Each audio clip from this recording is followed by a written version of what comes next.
Okay, good morning, good afternoon, and of course, good evening, everyone. I'd like to extend a warm Green Park welcome to you and thank you very, very much for investing, of course, your valuable time and participating in our second Green Park sharing session webinar to share knowledge about kind management and kind servicing, giving tips and tricks on how you can grow hack your career. Thank you to all participants who are joining us today. I would see who will stay at the end of it, of course. You all coming from 14 countries. Wow, amazing. Across APEC, Amy and Lata. It is such pleasure to meet you all. Oh, very exciting. So today we have an action-packed agenda for you, which we hope you will find insightful, of course, useful, and to learn more about us, Green Park, our culture, and our team. So before we started, I will introduce myself, of course. My name is Fanny. I am the regional head of talent acquisition in APAC. Joining with me, my lovely boss, Eva Sullivan, our global chief officer from our global office, and my MD, Fee Hussein. And of course, not the least, Christian Cheta, our head of client services. Okay, so throughout this sharing session, please leave all your questions in the Zoom question box. We will answer the question during the session or in writing after it.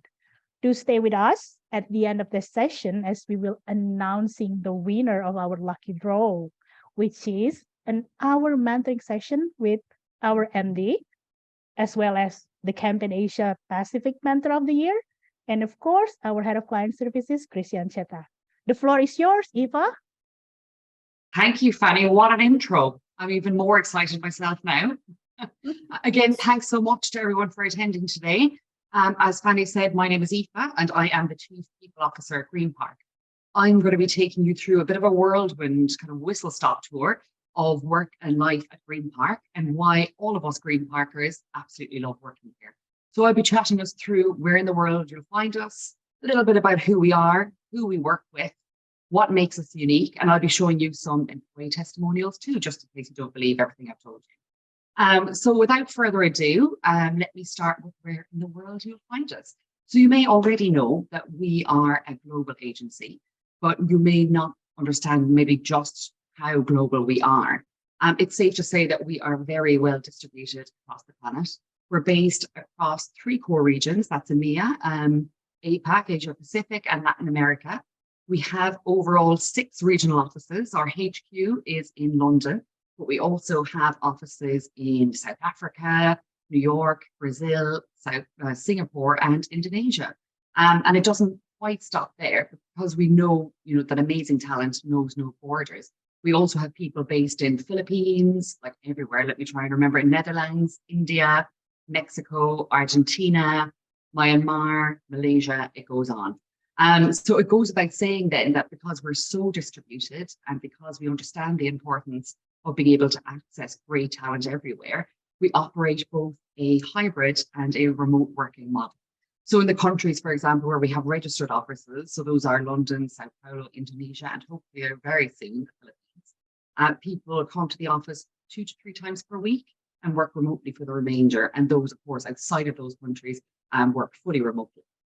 So I've talked quite a lot there about where we are, but what's even more important than that is who we are. So the big question, who are we as Green Parkers? Well, this has been quite a difficult one to summarize, if I'm honest, because I've got a lot of lengthy, positive things to say about who we are. But if I'm trying to keep it strictly factual, we are almost 300 people strong, and we're growing. In fact, we've grown by over 90% since this time last year, and we have plans to continue to scale.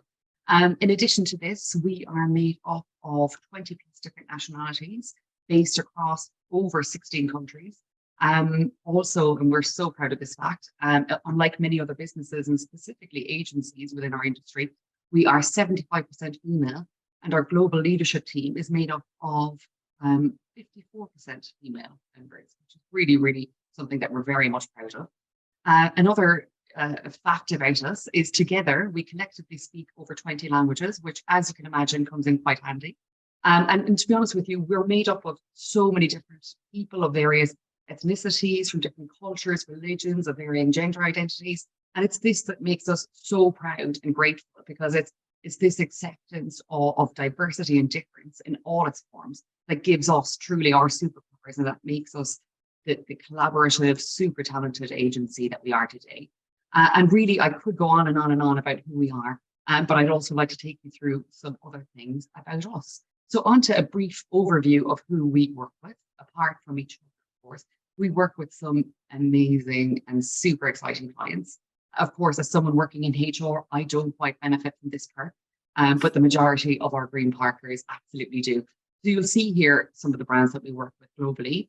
And we've got like really amazing, huge brands like Unilever, Lipton, Recipedia, 99 one particular favorite of mine being Campari.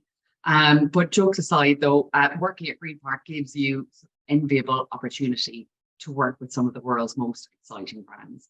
And it truly is career-making opportunity.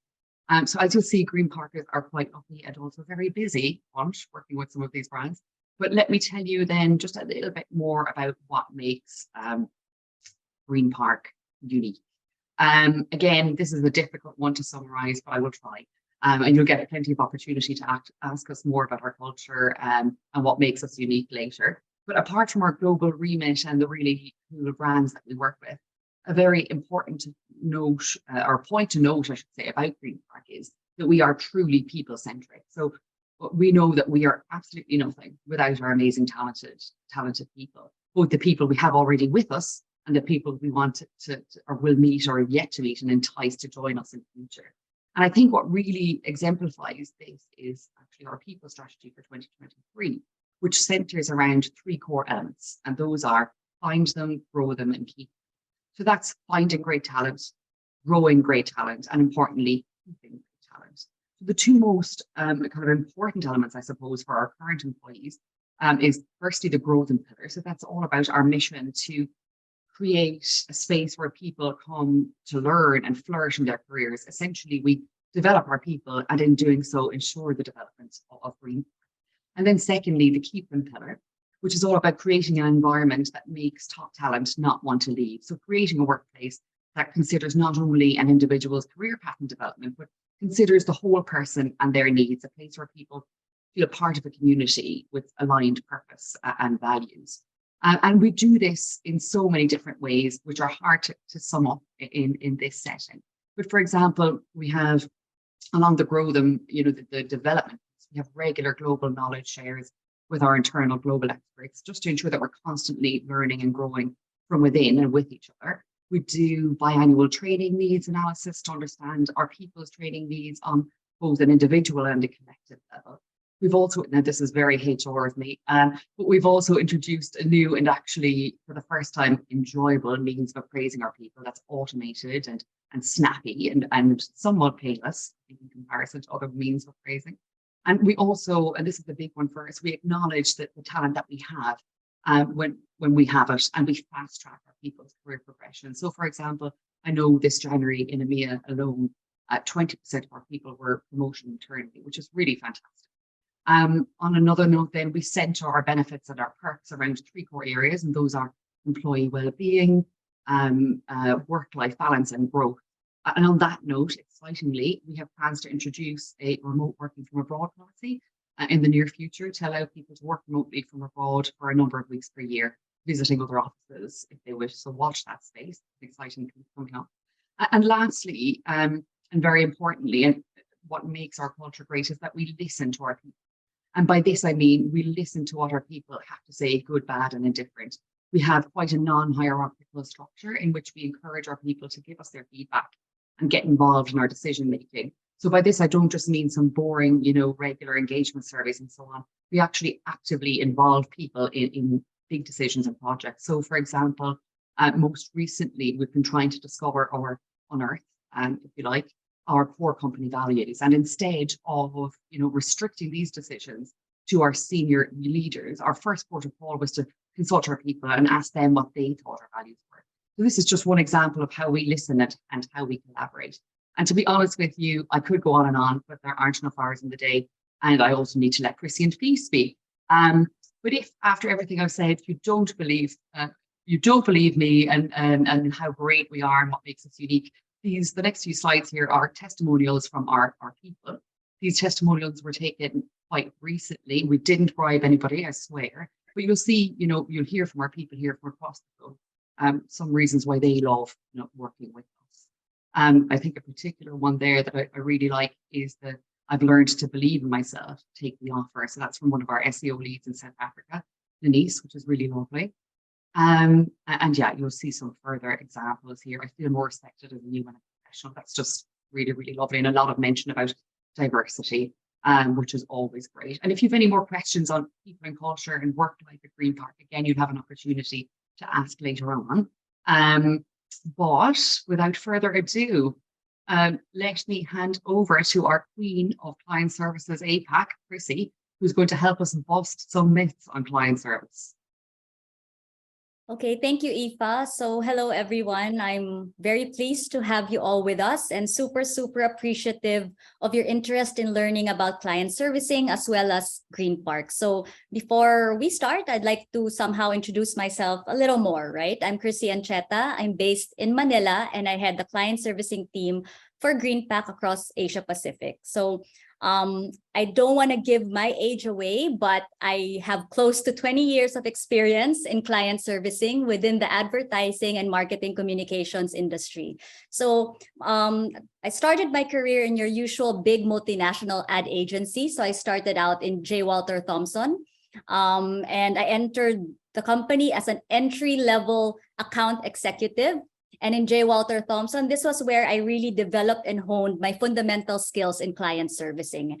And then I quickly went up the ranks and I was promoted to senior regional account manager, which allowed me to handle one of the company's most valuable and profitable clients, which was Unilever's Knorr or Knorr, maybe that's how you would know it, across Southeast Asia.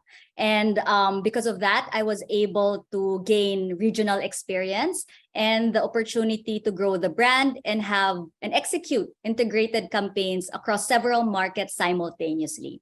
So after J. Walter Thompson, I then moved to Saatchi as an account director. And during my time there, I handled Procter & Gamble brands such as Ariel, Pampers, Olay, Head & Shoulders, as well as Diageo, with brands such as Johnny Walker. Okay. In Saatchi, the focus of that time then was putting a lot of premium on the creative output. It had to be very world-class. So during my stay in Saatchi, that's where I had an appreciation on big creative ideas and the opportunity to sell, develop, and execute integrated campaigns that thankfully won awards in AdFest, Spikes, the One Show, LIA, as well as Cannes. So my promotion was because of the results of those campaigns. I was promoted to group account director, and that was a very exciting time for my career.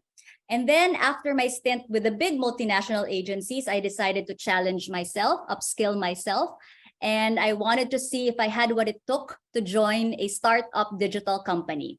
So this is where I wanted to upskill myself in digital marketing and more importantly, gain experience in building and running an agency. So as client service director there in that agency, I developed my business acumen. I learned the art of people management, as well as effective strategies in winning clients. So after that stint, I'm now here in Greenpark. The learning just continues. And with Greenpark's ultra specialized expertise and distinct service offerings, I feel that I'm just further upskilling myself and future-proofing my career. Given my personal goals, I feel that I am in the right place and at the right time. So that's a little bit about myself. Okay, so for today, I want to share some insights that I have acquired throughout my career in client servicing. I have been very fortunate to have been trained and mentored by some of the best in the industry. And I'd like to use this opportunity to give back by sharing some of this knowledge with you. Okay, so I have been hearing that interest in client servicing, or also called account management, has been dwindling, right? They say accounts people or accounts are a dying breed. But I believe it's primarily due to misconceptions and myths going around about the role. People seem to have a wrong understanding of what the role entails. So I would like to squash these myths and hopefully reignite interest in client servicing since it is one of the most empowering and dynamic roles one can find themselves in. Okay, so myth number 1. They say that accounts people are yes people to clients, right? So people seem to think that just because we engage with clients on a regular basis, our job just means saying yes to them. You know, it's being a pushover or always at their beck and call, but nothing could be further than the truth. Indeed, a big part of what we do is, of course, keep our clients happy by making sure that the quality of our output is excellent, that we meet their budgets, we do it in their required timings. But a good accounts person is not someone that says yes, it's someone that behaves as a strategic partner, right? Clients will appreciate accounts people who have a point of view, an opinion, who can give them an advice or a solution, even if it means having to disagree with them at times. Of course, all of this has to be done in a professional and respectful way, but that's what clients want. Client wants discussions and your points of view. So excellent account managers add value to the relationship. They help their clients' careers and their businesses grow. Remember, there's a reason for them coming to us. They need our expertise. They need our knowledge. Without that, if we don't give them that, then they really are not getting their money's worth from us and from the agency. Okay. Myth number 2. Okay, I hear this a lot. So you're in account management. You must be great at accounting. This is so common. I always hear this. So it's true, okay? I admit a part of what we do is crunching numbers, meeting targets, Excel sheets. It's all there, but it's more than that. It's really about knowing how to spot gaps. That's the truth. It's knowing how to spot gaps in their client's business. And if you are able to spot opportunities for growth that can be supported by their company's products or services. So this can only happen if one shows a genuine interest and has deep understanding of their client's business. You know, it always helps if you take the time to do some research, learn about your clients, their competitors, what are their pain points, what are their priorities. Regularly update yourself with the latest industry trends. So when you are armed with this knowledge, you will be able to position your agency suite of products or services as the most suitable solution to tick off your client's wish list or address their pain points. So as an account manager, your main role, yes, is to sell. Yes, there will be numbers, but this all needs to be done in such a way that you come across as someone who cares for the client's business as much as they do, rather than pushing for the agency's agenda. Okay, so we move on to myth number 3. Accounts are not creative. Okay, they say that creative or being creative is not inherent to client servicing. In an agency, client servicing role is limited, just take care of the clients, manage the clients, kill the fires, sell the work, and ensure that projects are completed. That's all that accounts people do. However, I dare say the truth is creative is not a department. The creatives, nor even the agency's brand strategists, don't have the monopoly on big ideas or creative solutions or approaches to address your client's issues. Great ideas can come from anywhere. Creative solutions can come from anyone. And as an accounts person, you are in a good, if not even the best position to steer the direction of the work, the thinking, the strategy, the output, because out of anyone in the agency, you know your clients best and you know their business the best. So your point of view matters. You would know what will make your client's heart flutter. You know what would turn them off. So use that to your advantage, because great account managers are both creative and strategic. And that's what makes client servicing so vital and empowering. Okay, so we're almost done. We're on the 4th myth.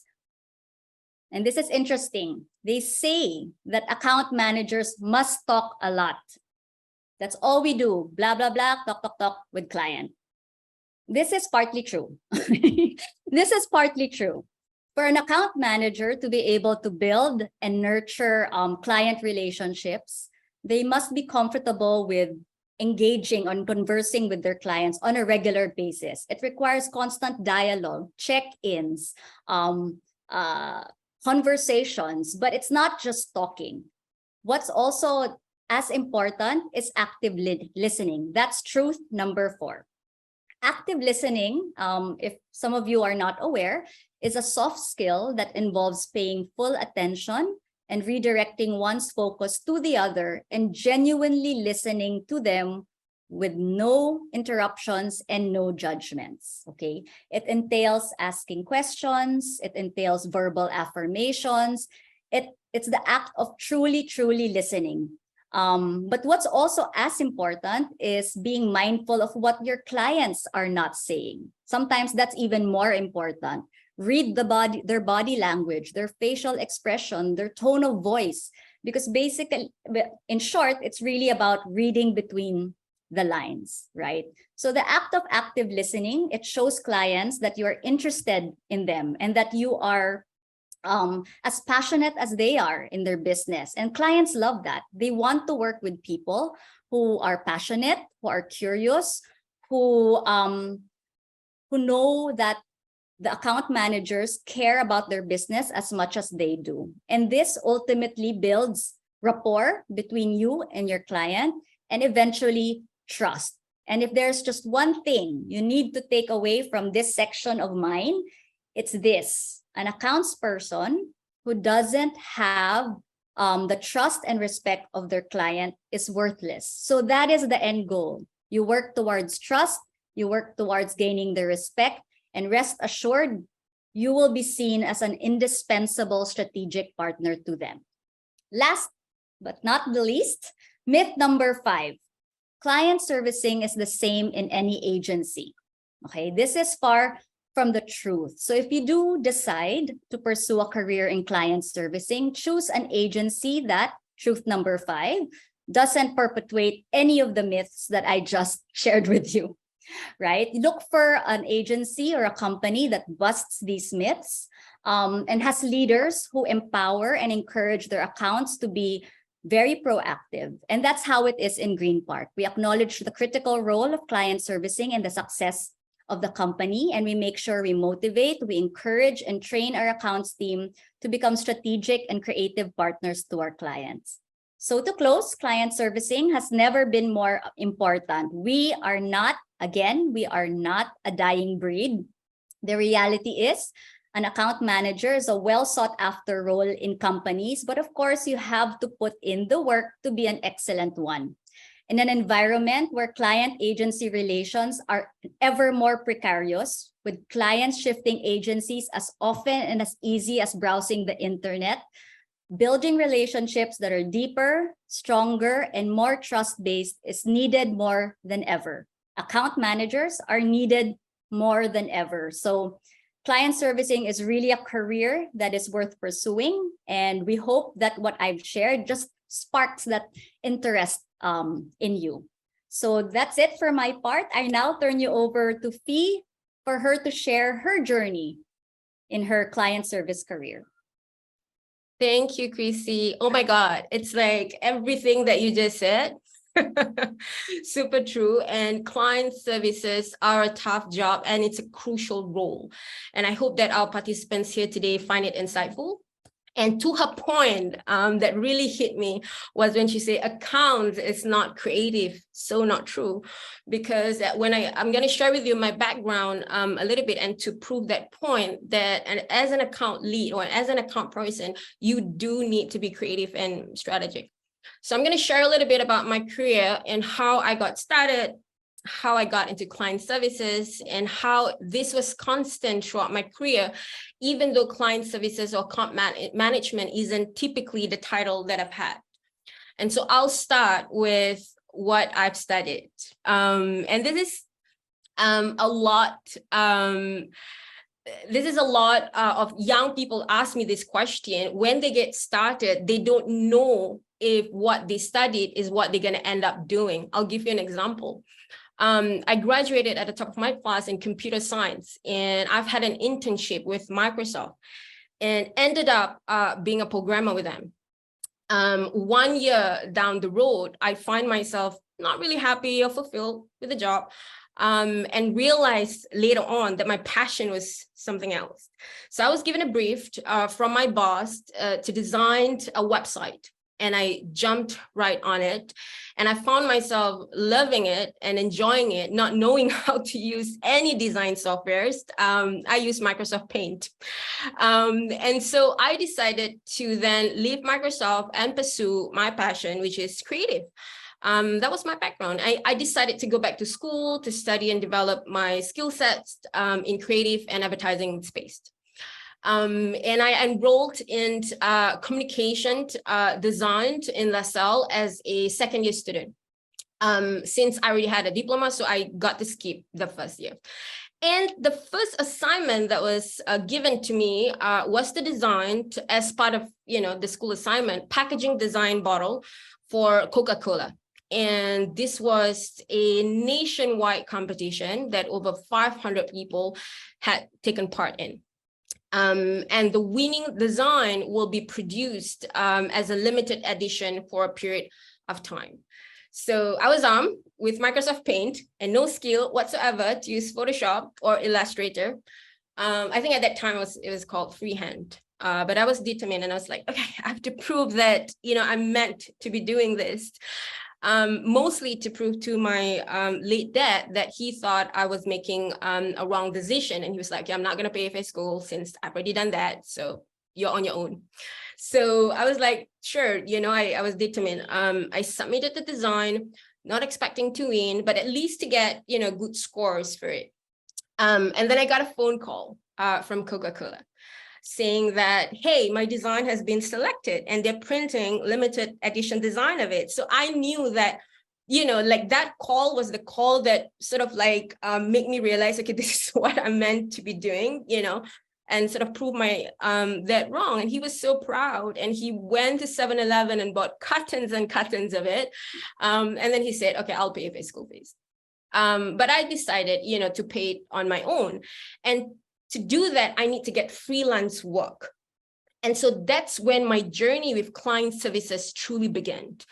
Being able to design is one thing, but managing clients is a whole other thing. My experience from Chrissy is not the typical, experience, because I was freelancing and I was managing clients, and I don't have sort of anyone else. There was no like agency, there was no, structure and system. So I had to do this myself, and I had to learn as I go along, getting the brief right, costings, payments. I learned a lot, and not all clients are nice or easy to manage. And, some don't want to pay you, and some change their briefs.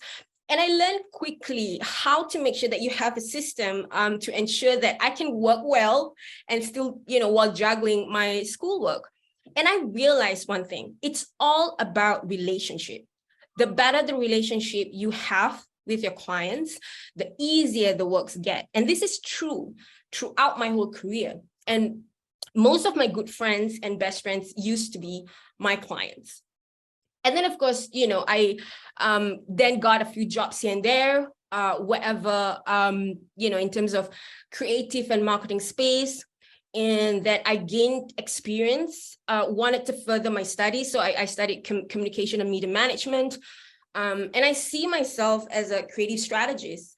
I'm always looking for new things to create, to innovate. And before joining Ogilvy, I held a creative director position. However, my entry into this giant advertising agency was actually as a digital project manager.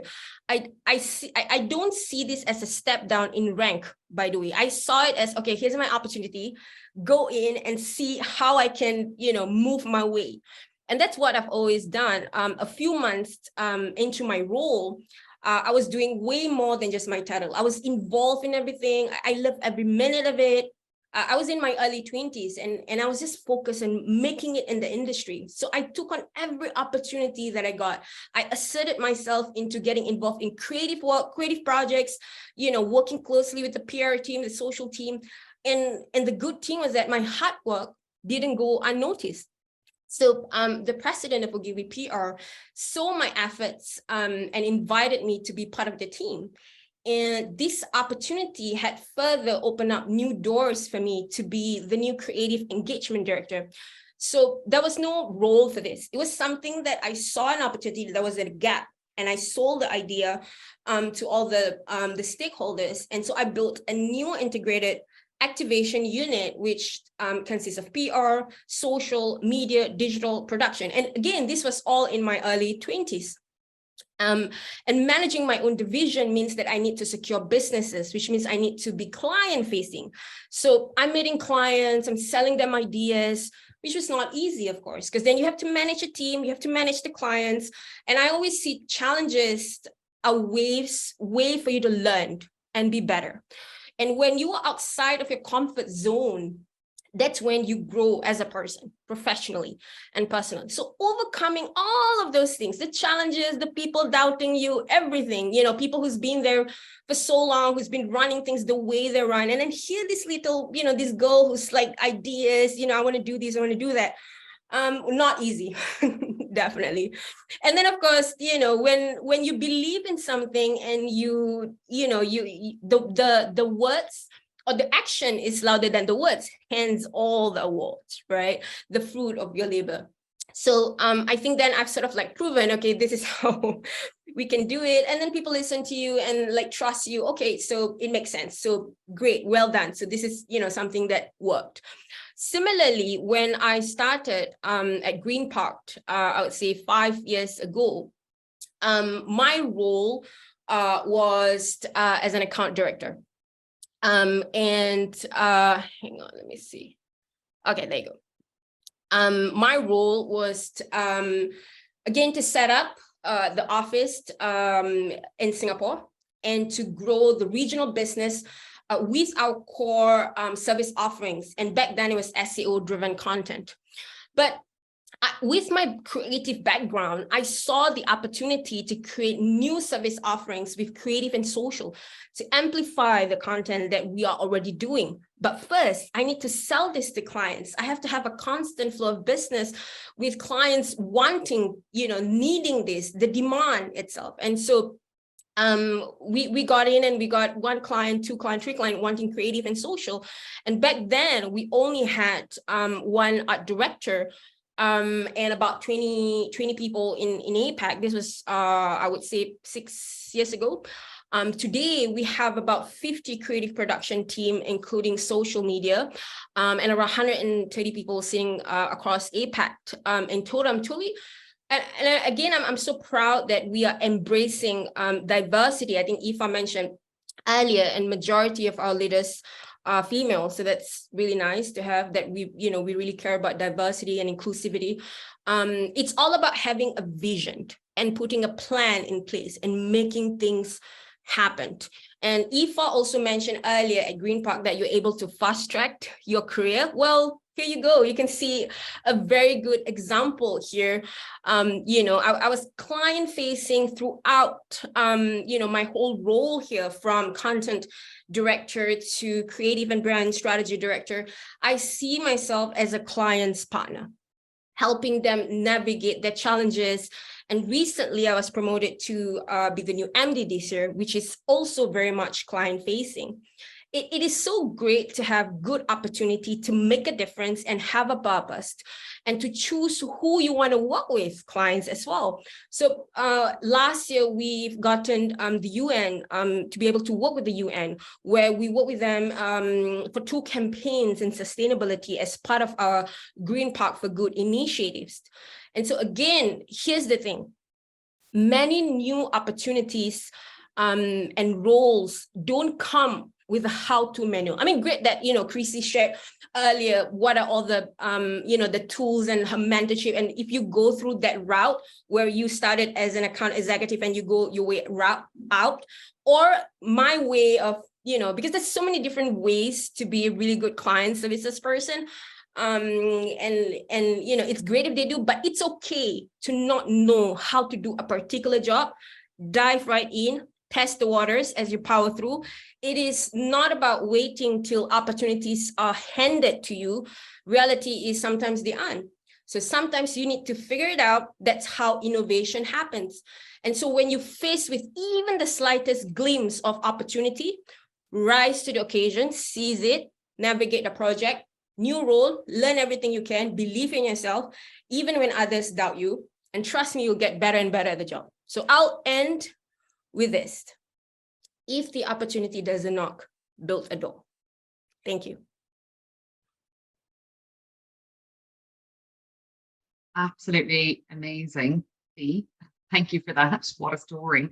And also Chrissy beforehand. A lot of myths busted for me, certainly. So now onto a bit of a Q&A. So if anybody has any active questions, please feel free to ask them in the Q&A box below, as Fanny mentioned earlier. But just to address some questions that we received from some of you before the session today to start with. So I think Ken Vince, I'm not sure if you're with us here today, but we will answer your question anyway. So you asked, are you willing to train me and make me a better candidate for any virtual position that I will apply for? And so I suppose that's more of a question for Fanny and I. Absolutely, yes. And as mentioned throughout, we invest a lot of time in doing biannual training needs analysis and running various kind of multi-topic internal sharing sessions. So learning and development and the growth of our people is very much a priority for us. As I mentioned, the grow them pillar is a big part of our HR strategy for 2023. So yes, is the clearest answer on that. We actively go out of our way to invest time to upskill and train our. There was another question from Courtney. Do you guys sponsor work permits for the right candidate for UK or Singapore? So in both of those locations, we do have sponsorship licenses. So yes, if we find the super talent that we'd like to sponsor, we do have the opportunity to do that, our license. And we are currently sponsoring, I should say, people in the UK and in Singapore. Of course, then when it comes to granting sponsorship and all of that, that is very much up to the relevant immigration bodies, but yes, there. And then there was a question from Paul, which I feel is probably better directed to our lovely Chrissy. And that was, is digital marketing an essential part of client service? Okay, so thank you, Paul, for that question. Well, digital marketing is quite a hot topic nowadays with clients because it has become essential to their growth and their survival, right? Clients are now allocating more and more of their budgets into this form of marketing because this is now where their target audience is spending more and more time, right? All of us, even us, everyone is spending more time online. So having experience in digital marketing will definitely be an advantage because if this is a priority of your client, then you will be in a good position to come off as an expert, as someone who can give them, advice, proper solutions, and then you'll be in a better position to engage with them, right? But of course, it really depends also on what the company is specializing in. Of course, if it's digital marketing, it will be helpful if you have that experience. But here in Greenpark, as Eve has shared, there will always be opportunities for training. So there's always room to upskill yourself, to improve your knowledge. So yeah, hopefully that answers your question. Yeah, I think just to add on to Chrissy, having the skill set or the knowledge of that specific industry, of course, is great because then, like Chrissy mentioned, then you are able to answer, or help your clients. But if you don't have it, it's okay as well, because I wanted to say again from my experience when I first joined Greenpark, I don't have a lot of experience in SEO, right, as an account director. And then I look at, okay, so great, I learned, I try to understand, I do so much reading and try to understand, I take courses and all that just to make sure that, hey, I know what I'm talking about, right? But then it's also, I think, how you value add. I think that's really key here. How do you make sure that, you're always giving your point of view, even if you don't, have the necessary skill set, right? And then that's when the client feel that that's a value that you're adding, right? Versus just having that knowledge as well. Thank you. Thank you, Fee. And just on to another question there. So Kim K asked, what roles are you currently recruiting for? So any open roles that we have can be found on the careers page, and we have a link at the end of the session as well, so you can keep an eye on that always throughout the weeks and months. However, today's session is all about making connections, sharing expertise, and making connections with great talent such as yourselves, so as to build, a pool of potential future green partners, if you will. So if you're interested, just please keep an eye, as I say, on the careers page, or submit an application, or contact us via the details we'll share with you shortly, or make sure just to follow us on LinkedIn as well, so you can keep doing. And then there was a question from Bridget, also again from Chrissy, with lots of questions for our Chrissy. When hiring, what's more important, the number of years of experience or tangible results one has achieved? Chrissy. Okay, so it's experience versus results. I believe that's the question, right? So I feel that it's not one or the other. I think it will be, for one to have both, it's an advantage. Because having years of experience in client servicing is a plus, because that hones your skills, right? With time, you are exposed to different clients, different issues, different situations, different teams, which allows you to build your confidence, right? And it allows you to know how to respond and approach to different situations or scenarios. And what's also important is, as you grow in time, you also reach a certain level of maturity. And that's very important in client servicing. But experience also becomes meaningless if you don't back it up with results or performance. So you still need to deliver, you still need to perform. One can have a quick win, right? But that could also just be a product of luck. And that's where experience comes in. Experience comes in making sure that you sustain those results, that you keep clients happy. And yeah, so it's really, I think, a combination of both. It can't just be one or the other. Agree. Thank you. Thank you, Chrissy, for that. So I see there's been a few other questions, but in the interest of just moving on, what I'll say is, I think Bianca, Sam, and Yuda, you've all asked great questions there, but what we'll do is we'll address those with you offline. So we'll contact you afterwards about that. I hope that's okay with you. There was an anonymous attendee who asked some questions as well. If you'd like to leave us your details, we can get back to you also as well. So in the interest of moving on, I think it's over to you again, Fanny, is that correct? Yes, thank you very much, Aoife. Thank you, Fee, and of course, Christy. So I would like to say thank you, everyone, for joining us today. We certainly hope that you really enjoyed this session and found this webinar useful and informative, because we found someone already asked whether we're going to have a session 2 of this special sharing session, which is very interesting. Christy, you up for the next one probably? So to learn more about us, please visit our website or follow us on our social media to stay up to date on our latest news and events, or contact us, of course, directly. So the time that we're all waiting for, this is the time to announce the winner of the lucky draw. So as I mentioned, this only applicable to those who stayed up until now, of course, right? So now I'm going to announce the winner to have an hour session of mentoring with Fee Hussein, my lovely MD. You're going to love the session for sure.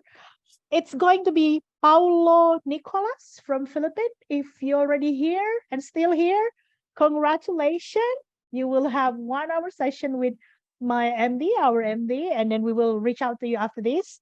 And the second one, our winner, to have another 1 hour with Chrissy to go more into this conversation, most probably. It's going to be Amanda Kartika Sari. Congratulations, Amanda. We will certainly be in touch with you after this for more detail. Okay. So again, appreciate all your time and attention. We look forward in connecting with you again, of course, in the future. Keep an eye on our future webinar and sharing session. Please invite your colleagues, your friend, of course, to join us. Eva and I will stay for the next 15 minutes if you have any further questions. So from all of us, thank you for joining us, and we look forward for your participation in our next sharing session. That's all today. Thank you. Thank you, Thank you everyone. so much. Thank you. So, Eva, should we stay and address something? Absolutely. Absolutely. I can see Yeah. there are some other questions popping up here as well. I'm eager to know an answer from Tracy when someone is saying, "Do you have a part two?" What do you think? Part two? Maybe? Sometimes? I think so. I think there's a lot more to hear from Chrissy, to be honest. Um, so part two is on the cards. I'd say let's get planning. Yes. From anonymous attendee, we will try to give you our part two. Look forward for it. Follow us for sure on our LinkedIn, on our Instagram, up-to-date news, and participate again. Okay? Yes, and also to the anonymous attendee, if you'd like to pass on some details, please do, because I know that Chrissy is eager to answer that first question there that you asked on advice on client servicing, having not had a background. So we'd love to give you some further advice on that later on, if you wish. Let me see now. Okay, so Bianca has asked, Bianca's living 10 years in, has 10 years experience in client services, but only recently has completed a digital marketing course. What would you look at when considering Bianca as a potential candidate? What is something you can suggest you do to upscale yourself in digital marketing? I can see that we still have Chrissy and Fee on the line. So Yeah, would you Yes. have any potential, advice for them? Yeah, I mean, I think that training is always good. And the fact that you are constantly, always trying to learn and be better, upscaling yourself, I think that's always good, because you always want to learn and be what is trending, what's happening now, and keep constantly learning and relearning things. So that's always great to have.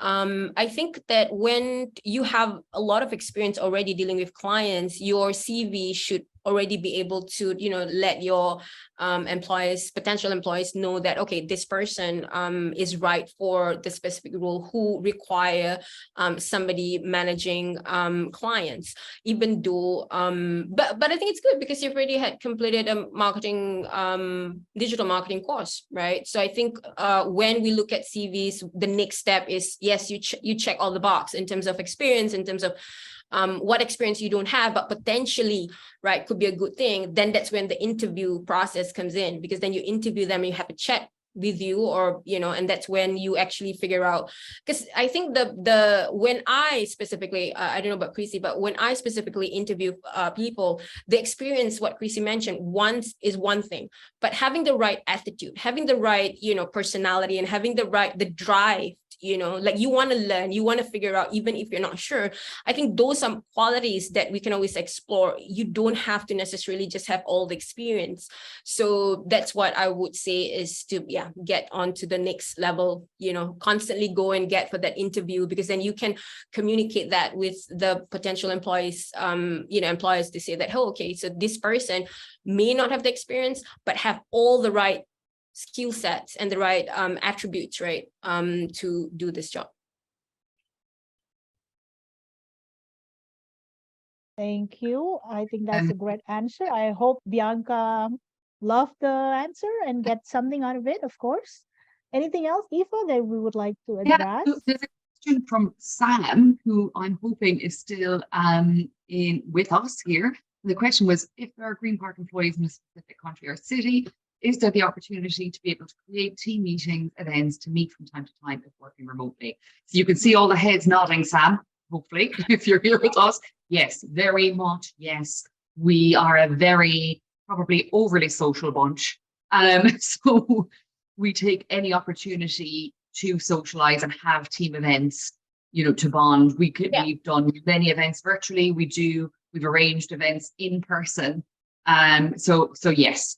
I can talk Yeah, I can add a little bit on that, especially during the COVID time where we can't even meet people. What we did was we really create a lot of initiative and programs for people. So we had a lunch and learn program where you can be anywhere, and we would meet up and we would decide on, okay, what is for lunch? It's like as though you're going out to a restaurant where you would physically done that, but now it's online.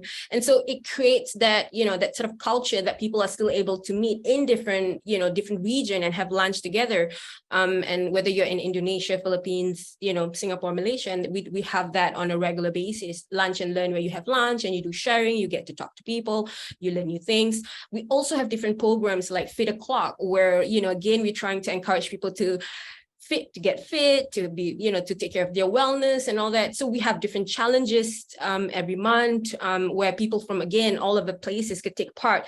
We use different apps and tools where, we have a leaderboard and see who is winning and who is, up the leaderboard. So yeah, we do have a lot of different programs and activities for the people. So they feel, as though you don't get to meet everybody so often, you feel connected with everyone within the team. Thanks, Fee. And I think there is one further question that was outstanding from Yuda, but we'd just like to get a little bit of further clarity on your question, and then we'll be able to answer it for you offline. And I think there are no further questions unless anybody has anything left to say. Oh, sorry. I can see a message here now from Suhas. Just one moment. Okay, so Suhas moved to the UK last year from India, and you're looking for new roles in client servicing, account management, in an agency, integrated or full service, 7 years experience. Okay. What do you recommend in terms of looking for opportunities in a new country for client services? Are there any new roles at Greenpark? Within the UK at the moment, we have a fully serviced client services team. In terms of looking for opportunities, Fee or Chrissy, would you like to give some hints and tips from a client servicing perspective of how Suha should look for opportunities?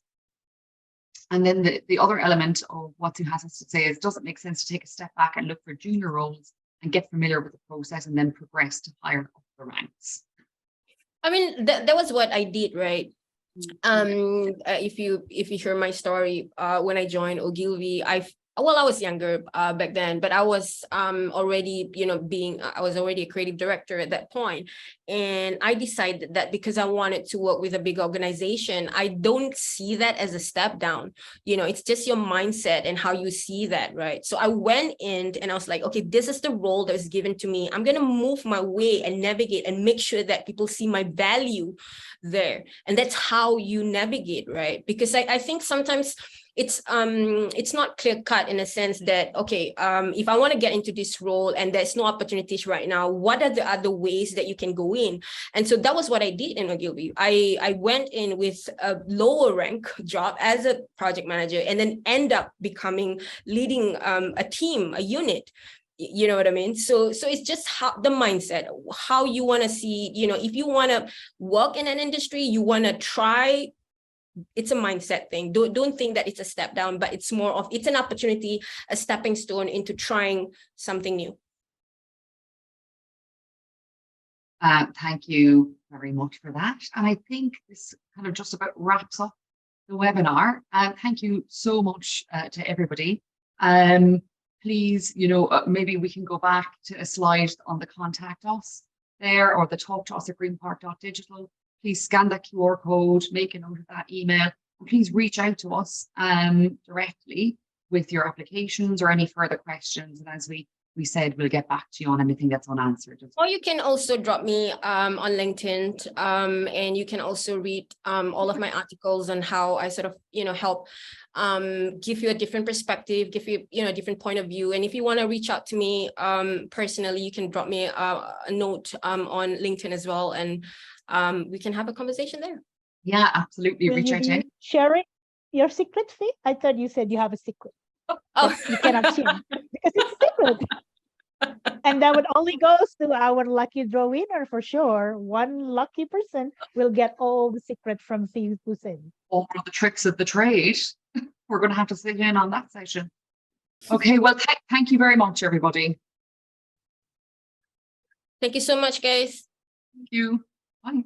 Thank you. Have a lovely evening. Bye bye.